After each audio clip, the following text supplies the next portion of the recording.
My name is Randy H. Farb, F-A-R-B. I am 54 years old. Today's date is June 2nd, 2015. I'm at the Flint, Michigan Public Library. And my relationship to my partner, he's a business partner and a friend, and also a spiritual advisor at times. His name is Mark Messler, also known as Rabbi Aryel Aryel Nachman ben Chaim. I'm sorry. And I am Rabbi Mark Messler, also known as Rabbi Aryel Nachman ben Chaim. I am 58 years old. Today is June 2nd, 2015. The location is the Flint Public Library, and my relationship to the partner is, I'm not really sure. He's a friend, business partner, yeah, whatever. Pain in the rear. Yeah, I guess I'll be the storyteller. Alrighty. Well, first of all, congratulations. As I understand it, this is the 10th year of your synagogue, the House of Seven Beggars. Yeah, we'll be celebrating the 10th year of the House of Seven Beggars on Rosh Hashanah this year. Okay, now, House of Seven Beggars, that's rather an unusual name for a house of worship. How did you come by that? I was a student, so to speak, of Rabbi Nachman of Breslov, one of the greatest storytellers in the Hasidic world.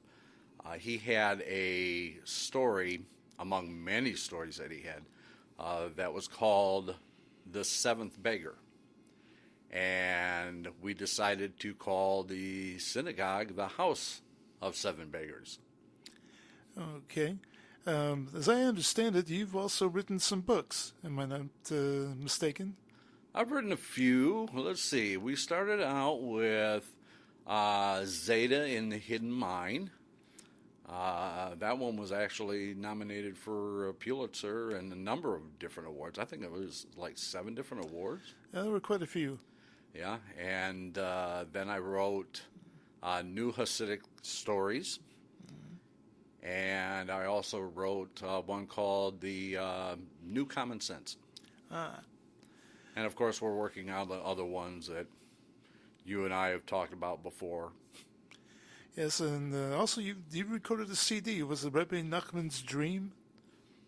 Along with Richard Ruttenberg and Adrian Morgan, which was really unusual because Adrian is in the United Kingdom, who did all the graphics work for it, and Richard is in New York, and he's actually a rather prominent musician. And we got the three together. I pitched this idea to him and to the both of them, and we came together and pulled the recording together in less than a month, actually, along with the videos and everything like that. It was published on one of Richard's albums, and then we went out from there. He did another one just for me called Rabbi Aryel Nachman. Oh, very nice. Getting back to the House of Seven Beggars now, do you have services every day of the week, or how often do you have services? We have services on Shabbat. That's on Friday night we do Kabbalat Shabbat service and Ma'ariv, and then on Shabbat morning we do the Shachrit and the Musaf service. And then we have study sessions during the week. Okay, and as I understand it, one study session deals with the weekly Torah commentary. Is that right? Or? That's the one that's on Wednesday night. That's the one where we review and study the Parsha of the week, the Torah portion of the week. Mm-hmm. And then the other one, which is on Tuesday night, which is a general study. We're studying right now. We're studying Jewish law, the Shulchan Aruch. Uh-huh. I see you brought a friend with you, Zeyde. Let me ask you, Zeyde, what's your origin? Where were you born? Well, you see, I was born in Hungary way back before the war. I survived the war. I came to the United States, came to live in Four Corners, and I lived there for a long time. And then you two crazy guys came along and started doing a comic strip about us. And then for some reason, all of a sudden, I became a puppet, and I've been doing a lot of broadcasting myself. Speaking of Four Corners, Go ahead, do. Please speak about Four Corners. how did that come about? That's a very interesting story. I mean, back in, what was it? Back in the 90s, early 90s sometime. Late 90s. Okay, maybe late 90s. I'm an old man. I don't remember so well. Okay, back in the late 90s, you moved to the Flint area. That is correct. And it was one night that it was really raining very hard out, and you come walking in and looked like a wet cat. And Well, it was a dark and rainy night.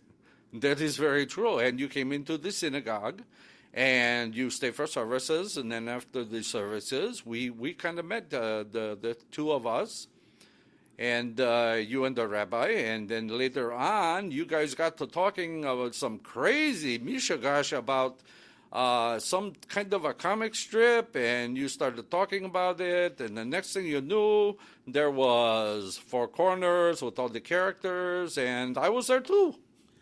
How many newspapers did Four Corners, be or ran in, or was you could find in?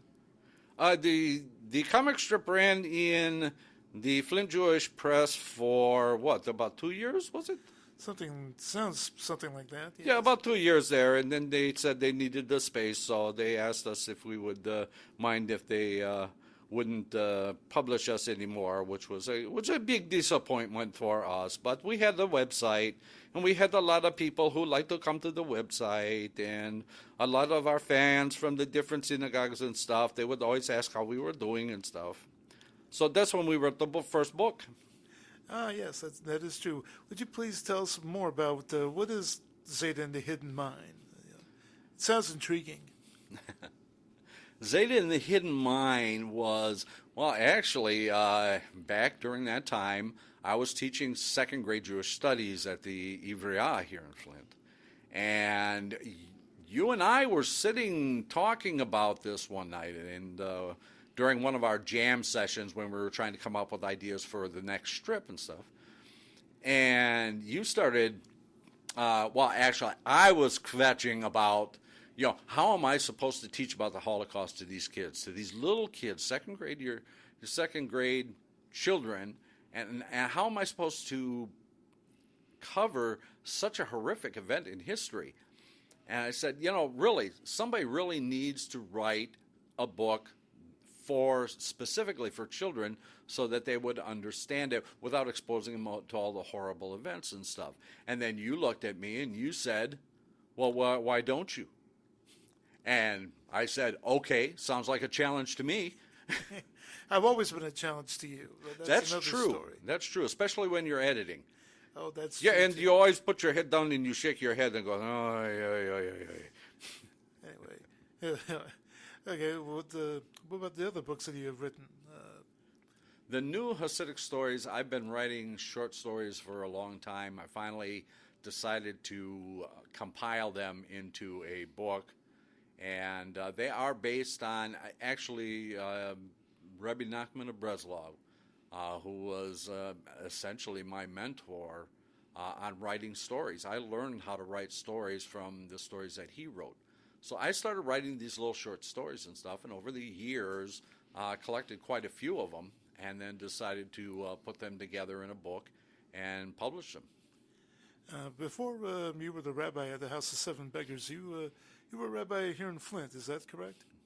I was a para-rabbinic fellow here at Temple Beth El in Flint for a number of years, and then went to the Temple Beth El in Midland for 4 years, and I was the rabbinic fellow there for 4 years while I was in school studying for the rabbinate.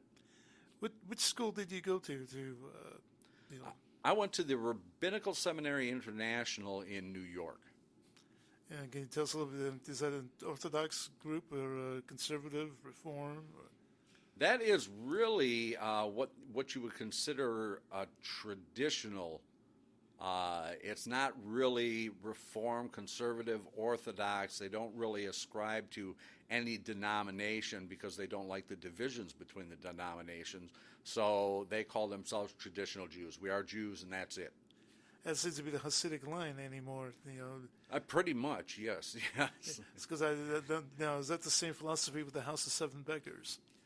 The House of Seven Beggars is a traditional synagogue. We are not affiliated with any branch or denomination of Judaism.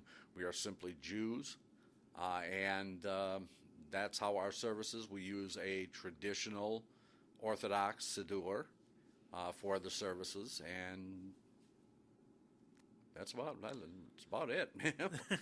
What can I say?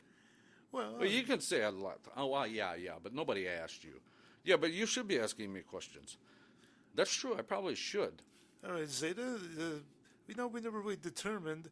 I mean, I know you consulted with the rabbis before, but did you yourself ever get ordained? Back in the old country, I was a rabbi. I went to yeshiva, and I was ordained an Orthodox rabbi. And I actually headed up a yeshiva at one point before the war. Oh, wow, that's fascinating to know. Can you tell us about some of the people from Four Corners? Well, let's see. We have the Kinderlach, which is let's see. Let's start out with the oldest, which would be Chaya, and she's kind of the brains of the group. She's a smart little girl, and she knows a lot. So, and then we have Sam. Well, let me interrupt. That Chaya is drawn as a cat, and she's a female, and she also represents the... Really? I never noticed. Well, you're a little bit old for that, but she represents the conservative branch. That's true. We have four main characters, and they all represent different branches of Judaism. We have Chaya, of course, who represents the conservative movement. I just said that. That's true. You did. That's where I heard that from. Okay. So the next one was let's see. There's David, Yes. who is a dog, and he represents the Orthodox. And then there is she's my favorite, my little Miriam. She is a little mouse, and she represents the Reform movement. And then we have Sam, who is a squirrel, and he is not actually belong to anything. He's actually trying to figure out where he fits in all these groups. Well, wasn't that the original intent of the comic strip, was to use Sam as kind of a guideline to figure out which denomination people would be comfortable with? Or Well, if you remember, we decided that we wanted to do an educational comic strip, and that we wanted to expose all the kinder. Actually, it turned out to be a lot of adults too, but to the kinder about the different branches of Judaism and what they were believed and how they practiced, and see the difference between them, so that everybody would know what was going on and that we could all come together as Jews. now, in addition to your Do regular... you know what I mean? Oh, I kill myself sometimes. Don't tempt me. Hey, look what we did to Sam's father. For those people won't know this, but we killed off Miriam's father. Yes, poor little Miriam. We had established a very, very long time ago, when we first started talking about the comic strip, that Miriam's father was in the military. And then the war came along, and we decided that we wanted to do a very special series to deal with what happens to the children when a parent dies. So Miriam just kind of automatically, just by default, it was her father who ended up getting killed in Iraq, and we did this whole series about Jewish traditions of death and mourning based on the death of her father. It was a very sad comic strip. Yes, indeed it was. On the cheerier things, in addition to your weekly broadcast, the Shoal Study Hall, don't you and Rabbi Craig Wyckoff have a radio thing together, or you participate in his show or something? Every once in a while, we'll have Rabbi Craig Wyckoff on our show. If we have something special that we want to do, we'll usually plan it out ahead. Right now, I'm actually doing a lot with Shlomo Phillips, who runs allfaith.com. and I appear on his show every Sunday afternoon. Oh, okay. So what, you didn't know that? No, I did not know You're that. not paying attention to the postings. Uh, Shame on you. well, naturally. Anyway, but at one time we did Rabbi Tori Bowen.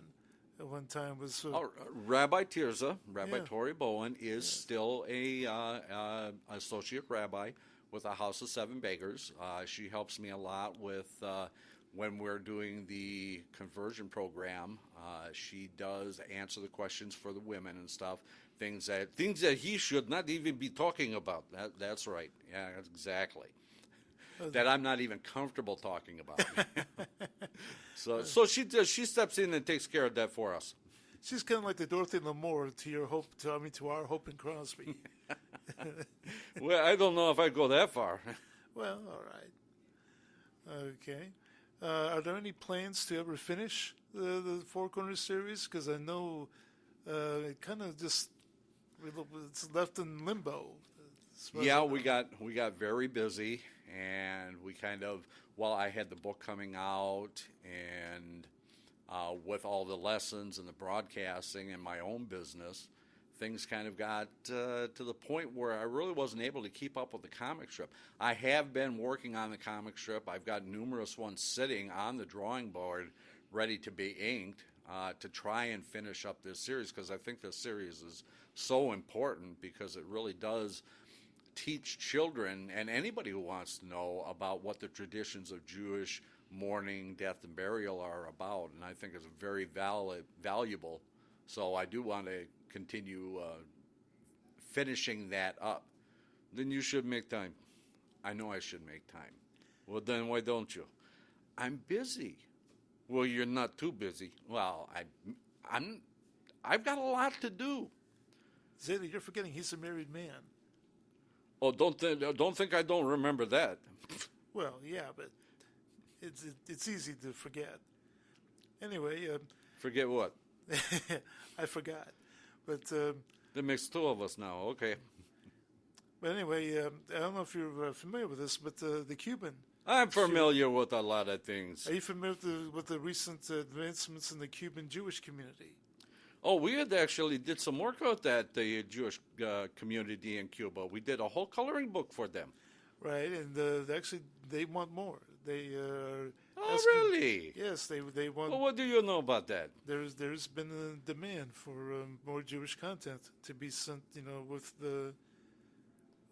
certain rescue, well, not rescue, I should say, missionary groups, or I don't know if that's the right word or not. I think it's time to sharpen your pencil. Yeah, I think it is time to sharpen the pencil. Maybe we need to get back on this and start, maybe get the books that we have translated into Spanish, and so that it can be taken over there. Hey, that's a pretty good idea. That's not too bad for you. Well, now that we can bring it up, of course.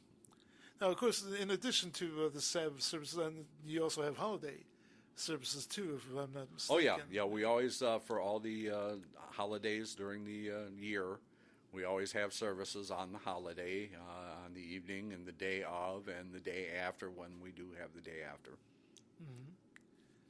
Okay. I even get to wear my own talit on those days. It On is- the Yom Kippur, I get to do the avodah all by myself. Very good. Oh, you know what? We did ourselves a disservice. As we're talking about the your rabbinic history, we forgot all about Rabbi Mann. Oh, yes. I had a number of rabbis who greatly influenced me. Rabbi Mann being no least This the is- major one. This is Rabbi Mann, whose congregation was in Sarnia, Ontario. Yeah, and we used to go over, and you and I used to go over, and when you couldn't make it, I would go over. Same thing. Rabbi Mann was getting up in years. He was in his 80s at that point, and he was getting to the point where the Rosh Hashanah, and especially the Yom Kippur service, are very long, and for him, it was beginning to get to be quite a trial for him to get through it, so we started going over there to help out with the services and stuff, and he taught me A tremendous amount. I also have to remember Rabbi James Michaels, who yes. was also a mentor of mine, who spent a lot of time with me talking about the rabbinate. And then there was Rabbi Mark Goldfarb, who warned me about the rabbinate. He said, "You really sure you want to do this?" He says, the way typically a rabbi is either dealing with a person when they're at their absolute highest or at their absolute lowest. So he says, you have to remember that. So you haven't done too bad, though. I don't think I did too bad. You could do better. Well, yeah. I mean, we could always do better. You could be more like me. Oh, wow, that's true. I could always be more like Nah, he'd be lying. But anyway. Oh, that was terrible. Oh, God. That was the main joke. What did you expect? That's the main joke. That's what you saved as the main joke. Yeah, I know. Seriously? Me? Serious? When did that happen? But anyway, what about Paul Tuckman? Paul Tuckman, again, he was the rabbi at Temple Bethel when I started going there. Wonderful man. We had a connection through classical music. We were both big classical music fans. And he actually took me to the orchestra in Ann Arbor to see the Royal Dutch Orchestra, which was an amazing evening for us. You didn't take me? Well, you weren't around at that point. That's right. You were Well, still. you could have asked. You were in Four Corners. We didn't know where you were. It took us a while to discover the place. It was after all, it was right next to Hidden Lake. Oh, that's true. That's where that little Yeah. what is his name? The Katz guy, Uh, David Katz. Something like that. It's been a while since I've been to Hidden Lake. I can't find it Yeah, anymore. all I remember is he's got that guy out in the where he goes to get the advice. It's a tree stump. Can you believe that? He's got a tree stump that gives him advice. Yeah. And you know what the darn tree stump's name is? I remember. Forest Stump. Yep, indeed. Now, getting back, another name dropper, if I can, Danny Gale. Who was Danny Gale from Bay City. from Yeah. Bay City, yes, he was a spiritual leader and the cantor there, and you two have co-officiated at Samantha Harrison's wedding. Actually, we officiated at her engagement. Oh, the engagement. Yeah, okay. the wedding was afterwards. They were going to have their wedding in, I believe, New York. Oh, okay. But she wanted to do something with the community that she had been with for so many years. So we did the engagement part of it, the eshrun and stuff, the breaking of the plate and the drawing up of the ketubah and all of those things. We did that here in Midland so that the Midland community would actually be able to take part in this, even though they weren't going to be able to go to, I believe it was New Jersey. Yeah, it's because she moved to New Jersey. Yeah, so they wouldn't be able to get to New Jersey, and she had a very close attachment with these people, and she wanted to make sure that they were involved in this really joyous event in her life. Now, when you were rabbi back in Midland, don't look at me like that with Zeyde. You invented a holiday, I believe, that was close to a Jewish Halloween. Yeah, it was. Yom. Something with the blood. I forgot. It had to do with It had to do with Jewish legends of spirits and divics and werewolves. some of the Agadah, the werewolves from the Baal Shem Tov stories and stuff like that we had collected over the time, and we said, really, we don't have anything that really celebrates anything like that. And we decided to put this thing together, and we kind of set it right around the period of Halloween to give the Jewish kids not only a reason to dress up and get candy and so on and so forth, but to actually learn some of these old stories that most of them had never heard about. Mm-hmm. Yes, that's true. Because I know we celebrate at least twice up there in Midland. Remember? Yeah. Oh, yeah, and we had the Leviathan up there. Yes, we had a paper mache Leviathan. Yeah, that thing was big and it was hard to break. Well, that was I think we actually had to cut into it to get the candy to come out. well. Listen, everybody starts off small, and you learn as Yeah, but you guys go. never start out small. You guys always go for the big and then work backwards. Well, that's just our way of doing things. Nothing personal, Zeyde. I wasn't taken personally. I just assumed the source.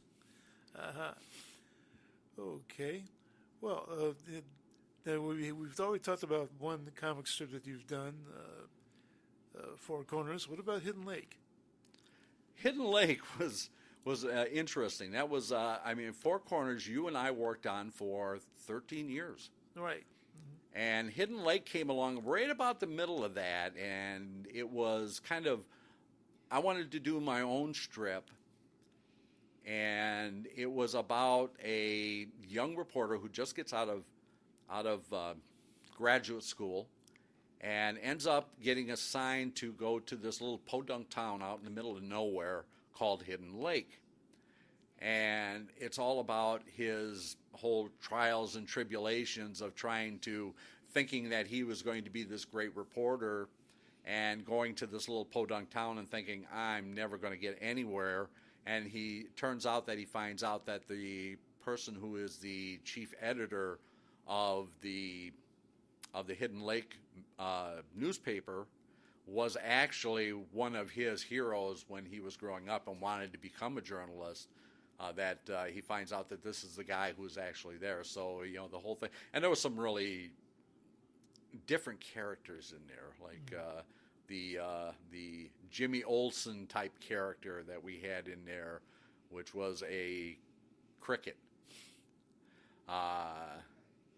Let's see, what else? Well, of course, Forrest Stump and David Katz we did a few strips. We had a couple of dozen strips, and it kind of fell off when Four Corners kind of got pushed on the back burner, which was, it happens, but I would love to get back into doing Four Corners. I really love doing that strip.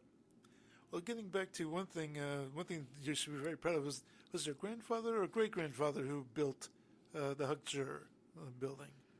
It was my relatives on my grandfather's side, the Messer family in Cincinnati, who did most of the work. If you go to the Hebrew Union College, most of the modern work, I'd say from the 1950s on, was done by the Messer Construction Company. Okay. So we find our name all over the buildings and stuff there. Well, I know that was quite a surprise when you went there, because that's where you got your pair of rabbinic. Yeah, I don't think I would be able to go back to Cincinnati. Why not? Everything is uphill. Even downhill is uphill in Cincinnati. It's a queen city. Don't knock it. But you just like it because it's close to Kentucky. That's all. Well, that's only because that's where I'm from. But that's another story too. So, what are your future plans for the House of Seven Beggars? Well, let's see. We are starting right now. We're on hiatus for the summer because my wife told me that I couldn't broadcast during the summers anymore. After doing it for 10 years, she said it's time to take a break and take me fishing.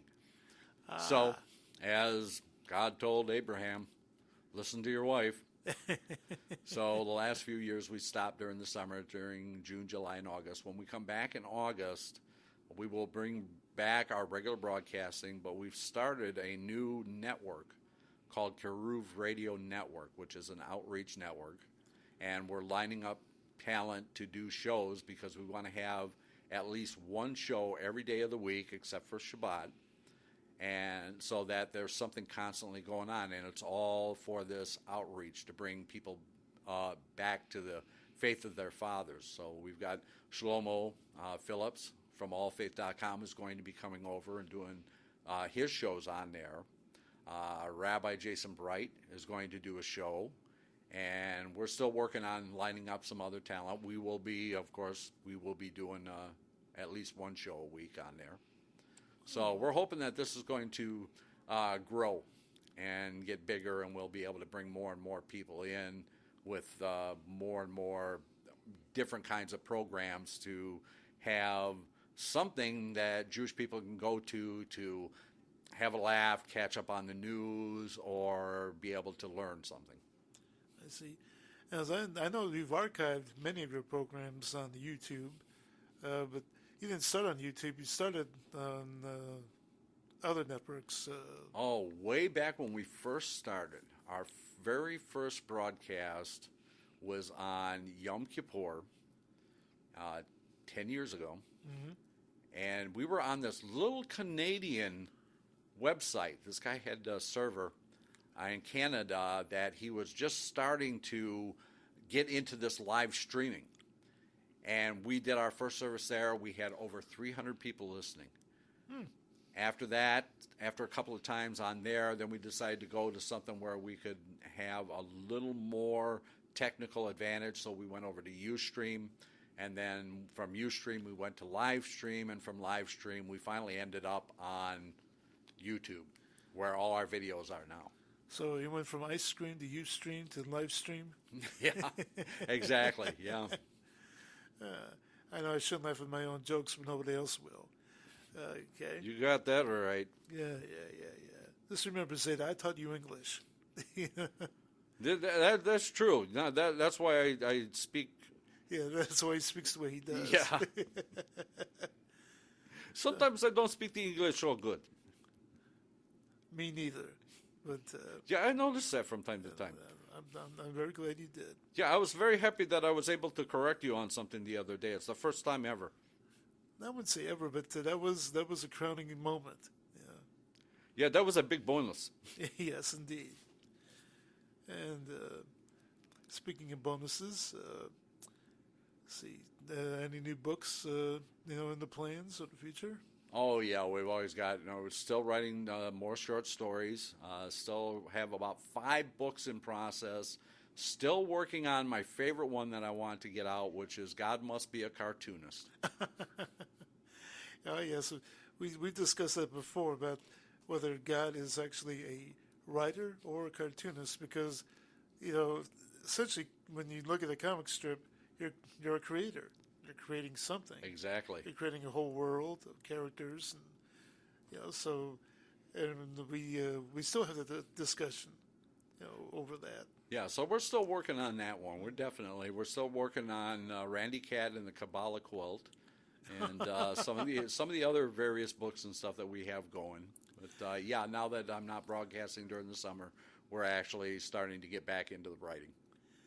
Well, if Lynn will permit you, yeah, you had to bring up Randy Cat. Now, for those who ever read this strip, I am erroneously drawn as a cat.